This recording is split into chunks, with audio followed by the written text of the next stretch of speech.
Pemirsa, pemerintah daerah Kabupaten Badung menjemput warganya yang hasil rapid test-nya menunjukkan reaktif.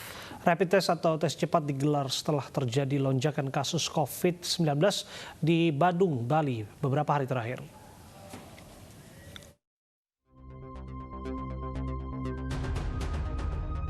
Banyaknya warga ibu kota yang nekat mudik lebaran di tengah pandemi corona membuat petugas kewalahan. Berbagai cara dilakukan pemudik agar bisa merayakan Idul Fitri di kampung halaman. Di lokasi checkpoint gerbang tol Kopo Bandung, petugas mendapati kendaraan ekspedisi yang membawa 3 orang pemudik asal Jakarta yang bersembunyi di antara paket kiriman barang. Meski awalnya mengaku hendak bekerja, namun saat diperiksa mereka kedapatan membawa barang bawaan yang cukup banyak.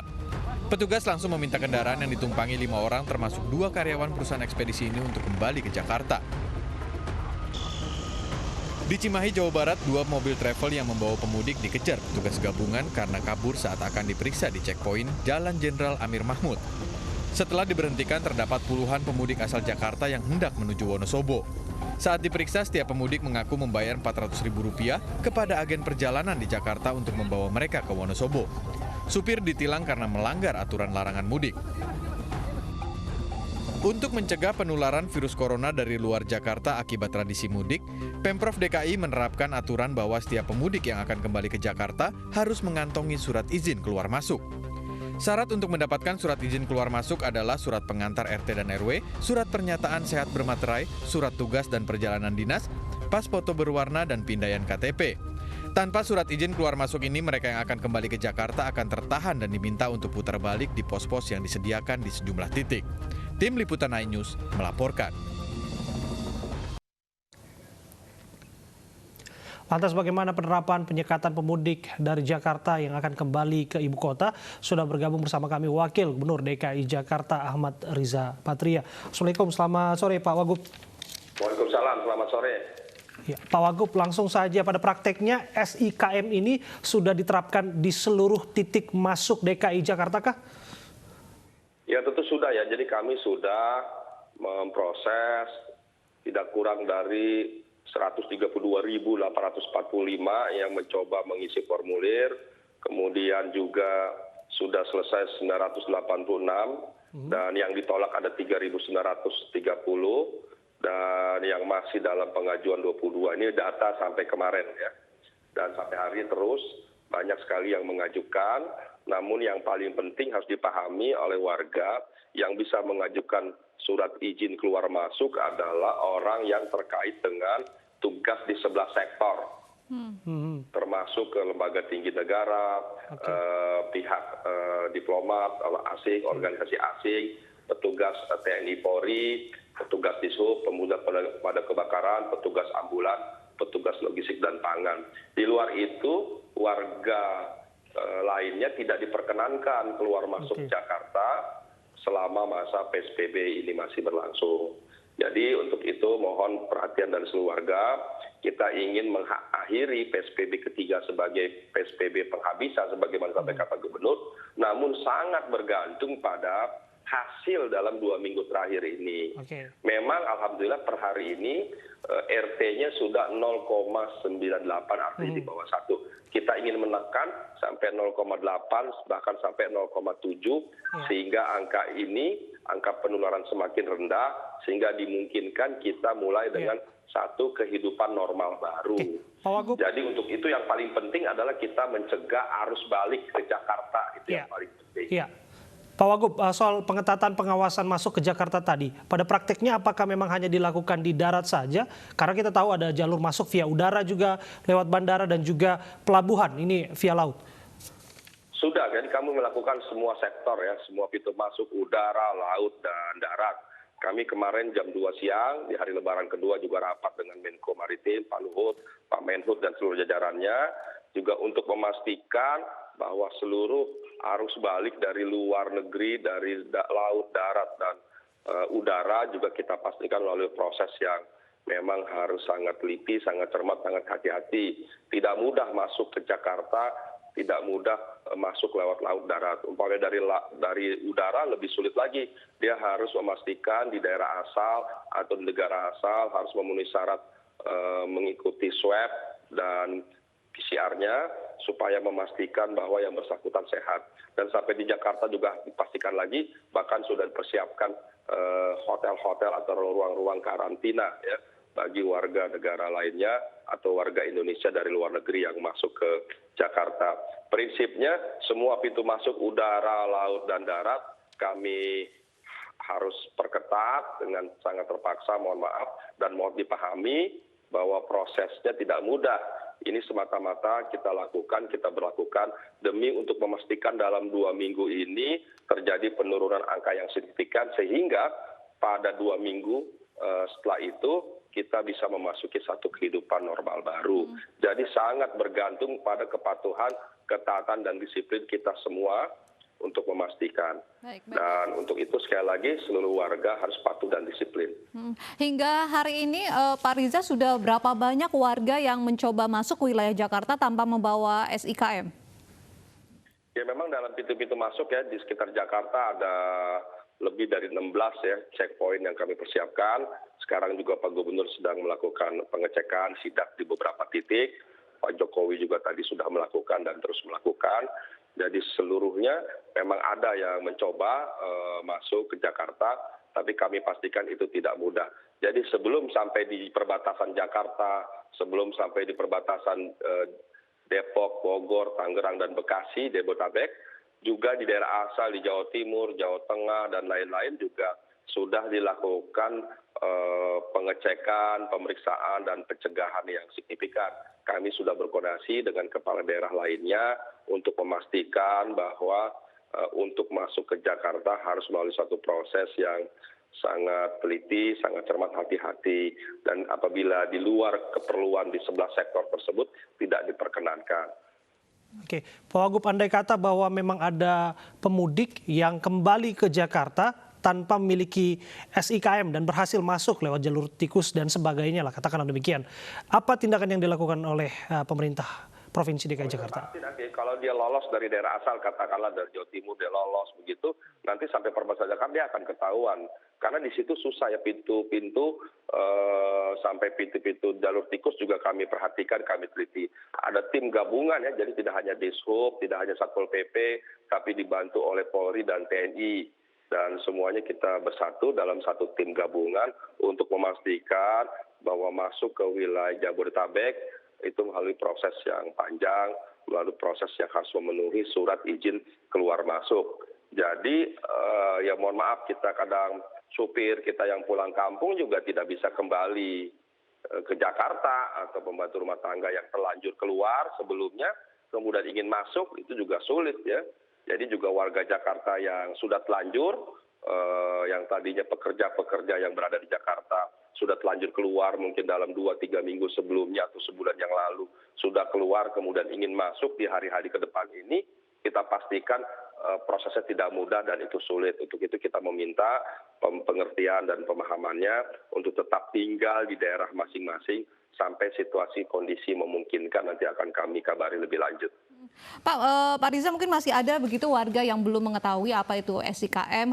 Bisa dijelaskan Pak bagaimana prosedur bisa mendapatkan SIKM dan juga bagaimana bentuk SIKM itu? Apa saja yang tercantum dalam surat tersebut? Ya, surat SIKM itu bisa dicek ya melalui aplikasi kami corona.jakarta.go.id ya. Sebagaimana disampaikan juga oleh media bahwa harus memenuhi syarat surat izin dari RT RW, surat dinas, surat izin dari tempat bekerja, harus melampirkan pas foto, harus melampirkan KTP, dan disampaikan juga ada surat jaminan. Nanti diisi aplikasi yang ada, sangat mudah. Nanti kami akan verifikasi dan validasi, dan dengan mudah nanti akan keluar bagi orang-orang yang memang memenuhi syarat. Siapa yang memenuhi syarat? Orang-orang yang terkait dengan 11 sektor dalam tugas kedinasan. Jadi kalau warga biasa, kita punya mohon maaf, pembantu rumah tangga, mungkin supir atau staf itu yang pulang kampung kembali, tidak bisa. Dia di luar dari 11 sektor yang dikecualikan. Lalu bagaimana Pak mengantisipasi begitu orang-orang yang mungkin berupaya untuk membuat surat izin keluar masuk palsu? Itu sangat mudah ya, karena ada QR code-nya ya. Jadi nanti dipindai, di-scan dengan menggunakan handphone, Android juga bisa dilakukan. Jadi petugas kita dengan sangat mudah bisa membedakan mana surat yang palsu dan mana surat yang asli. Dan kami dalam web kami atau situs kami di halaman depan sudah kami sampaikan, kalau ini memasukkan surat itu melanggar Undang-Undang ITE, melanggar Undang-Undang KUHP, pemalsuan surat, itu denda sampai 12 miliar dan hukuman sampai 12 tahun. Itu di halaman pertama itu sudah kami sampaikan di halaman pertama di sini, di halaman pertama sudah kami tampilkan sebagai peringatan jangan coba-coba sekali-sekali memasukkan surat izin keluar masuk karena itu akan berdampak yang sangat fatal. Oke, disebutkan tadi bahwa pengajuan sudah cukup banyak dan tidak sedikit pula pengajuan dari pemohon yang ditolak untuk pembuatan SIKM ini, Pak. Apa dasar penolakan pembuatan SIKM, Pak? Apakah ini semata-mata administratif saja atau ada pertimbangan lain? Ya, dasar yang pertama disebabkan karena yang mengajukan bukan yang diperbolehkan. Yang diperbolehkan kan sebelah sektor kedinasan, gitu loh, atau yang terkait tugas. Nah, di luar itu tidak boleh. Tadi seperti saya sampaikan, kita punya pembantu rumah tangga, kita punya supir, kita punya pegawai, punya staf, atau orang yang ingin bekerja, itu tidak diperkenankan, gitu. Itu pasti ditolak pengajuannya. Keluar dan masuknya pasti ditolak. Kemudian tidak memenuhi syarat tadi, tidak ada penjamin dari kantor kedinasannya, tidak ada surat izin dari kantornya, atau tidak melampirkan surat izin dari RT RW setempat.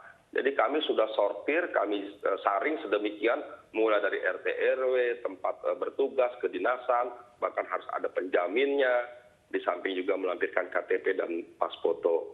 Jadi semua proses ini sebetulnya bagi yang memang kedinasan itu mudah dilalui. Sebaliknya bagi yang di luar kedinasan itu sulit untuk bisa mendapatkan surat izin keluar masuk atau SIKM tersebut. Untuk SIKM ini berlaku untuk sekali perjalanan atau bisa digunakan berkali-kali begitu, Pak?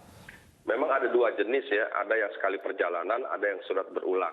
Bagi yang dinas seperti dokter, petugas, ambulan dan lain-lain, itu dia bisa cukup satu surat dapat digunakan berulang-ulang. Tapi bagi 1-2 orang yang memang izinnya 1 kali juga dikeluarkan 1 kali. Jadi memang ada 2 jenis suratnya. Apakah kemudian warga yang tinggal di daerah penyangga Jakarta juga harus membawa SIKM jika ingin bekerja di wilayah Jakarta, Pak? Tidak perlu, jadi kalau Bogor, Tangerang, Bekasi, Depok masuk Jakarta tidak perlu menggunakan SIKM. Oke. Pak, bagaimana kemudian pengawasannya di lapangan? Apakah ini dilakukan secara manual, misalnya yang masuk via tol misalnya ke Jakarta? Karena kita tahu bahwa petugas juga terbatas untuk mengawasi ini satu persatu. Petugas seluruh dikerahkan dari Dishub, Satpol PP, TNI Polri dikerahkan secara full, mulai dari bandara, dari terminal-terminal, dari pintu-pintu ruas tol dan pintu-pintu non-tol, bahkan jalan-jalan lainnya termasuk jalan-jalan tikus semua dikerahkan. Jadi kami minta sekali lagi pada kesempatan hari ini tidak perlu mencoba-coba, hanya membuang-buang waktu, hanya membuang energi dan membuang biaya apabila coba masuk ke Jakarta tanpa memiliki surat izin keluar masuk. Pak, tadi Anda mengatakan bahwa sudah disiapkan hotel begitu untuk karantina warga yang masuk. Apakah memang sudah ada, Pak, yang warga yang kemudian masuk di karantina di hotel yang sudah disiapkan oleh Pemprov DKI? Ya, jadi begini ya, dari kemarin kami rapat dengan Menko Kemaritiman dan Investasi Pak Luhut, juga dari Menteri Perhubungan, dari Dirjen Udara dan lain-lain sudah menyampaikan bahwa bagi nanti dari warga negara asing, dari warga negara kita memang jumlahnya banyak sekali dalam kurun waktu sebulan ke depan yang sudah terjadwal harus masuk ke Indonesia disebabkan karena masa kedinasannya habis, ada ABK kita yang habis masa tugasnya harus masuk ke Jakarta, biar bagaimana mereka adalah warga negara Indonesia, warga negara kita yang tugasnya habis di negara lain yang harus kembali ke Indonesia.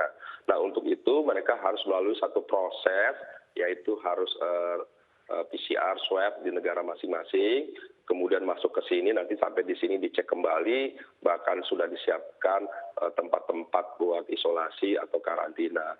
Nah, ini juga sudah kita koordinasikan. Oke, Pak Wagub, seberapa cepat sesungguhnya SIKM ini diproses? Karena ada waktu yang disebutkan yang harus menunggu proses ini berjalan sebelum SIKM keluar. Ya, sebetulnya kalau sudah memenuhi syarat itu hitungan menit saja. Yang sulit itu kan mencari persyaratannya surat keterangan sehatnya, surat dari RT RW, surat dari kedinasannya, surat dari tempat bekerja. Kalau itu sudah dipenuhi kan tinggal dimasukkan di aplikasi, tinggal diklik, di-scan, itu dengan mudah bisa dipenuhi dan dengan mudah juga bisa keluar surat SIKM-nya. Tapi sebaliknya apabila syarat-syaratnya tidak bisa dipenuhi, maka tidak mungkin keluar surat izin keluar masuk. Dari pengalaman yang sudah berjalan dalam beberapa hari ini, ada tidak yang berupaya untuk memalsukan surat-surat administrasi tersebut sebagai lampiran pengajuan terbitnya SIKM? Ya memang ada saja yang mencoba, tapi kan kita tidak bisa menuduh dengan begitu, karena kan syaratnya pada akhirnya tidak bisa terpenuhi. Umpamanya dari 6 syarat yang dipenuhi, baru bisa memenuhi 1-2 syarat, kemudian tidak melanjutkan. Kita paham betul bahwa syarat-syarat yang ingin diajukan tidak memenuhi syarat, sehingga mereka berhenti mencoba mengajukan melalui aplikasi yang sudah kami siapkan. Pak, kemudian lalu ada sebagian warga juga yang mengeluhkan mengapa persyaratannya begitu banyak begitu Pak untuk mendapatkan SIKM ini? Ya sebetulnya harus dipahami bahwa SIKM ini bagi orang-orang yang dalam 11 sektor kedinasan. Jadi warga biasa gitu yang tidak ada kedinasan atau tugas itu memang tidak bisa. Jadi kami memang dengan tegas melarang warga untuk keluar masuk Jakarta apabila di luar 11 sektor yang dikecualikan tadi, gitu loh. Jadi kalau ada urusan pekerjaan lainnya yang di luar sektor 11 itu ya tidak bisa. Atau mau ingin masuk ke Jakarta mencari pekerjaan, atau tadi seperti saya bilang kita punya supir pulang kampung ingin kembali, kita punya pembantu ingin kembali, tidak bisa itu. Gitu, itu resiko juga yang harus diterima. Atau staf kita dan lain-lain itu tidak bisa, atau urusan-urusan lain di luar 11 tidak bisa. Gitu. Jadi memang ini suasana yang memang harus kita terima, harus kita pahami, kita mengerti, dan harus kita patuhi disiplin. Kenapa demikian? Karena kita ingin bahwa dalam 14 hari ini atau 2 minggu terakhir ini, Jakarta harus mengalami penurunan penyebaran secara signifikan. Sehingga pada masa berikutnya atau fase berikutnya kita bisa memulai satu kehidupan normal baru. Tapi sebaliknya dalam 2 minggu terakhir ini, kalau kita tidak bisa melaluinya dengan baik, tidak patuh, maka sulit bagi kita ingin memulai satu kehidupan normal baru. Jadi memang sangat dipertaruhkan ini, ya. Jakarta dipertaruhkan dalam 2 minggu terakhir ini. Kalau Jakarta aman, insya Allah seluruh Indonesia juga akan baik. Jadi untuk itu mohon pengertian, dukungan, bantuan dari semua pihak, khusus warga seluruhnya yang tinggal atau yang ingin bekerja di Jakarta untuk patuh disiplin. Kalau sekarang sudah telanjur berada di kampung, ya sudah tetap di kampung, bekerja atau dengan di lingkungan keluarga dan lain-lain, nanti bisa kembali ke Jakarta setelah situasi dan kondisinya memungkinkan. Oke. Baik, terima kasih atas informasi dan waktu Anda, Pak Wakil Gubernur DKI Jakarta Ahmad Riza Patria, sudah berbincang bersama kami.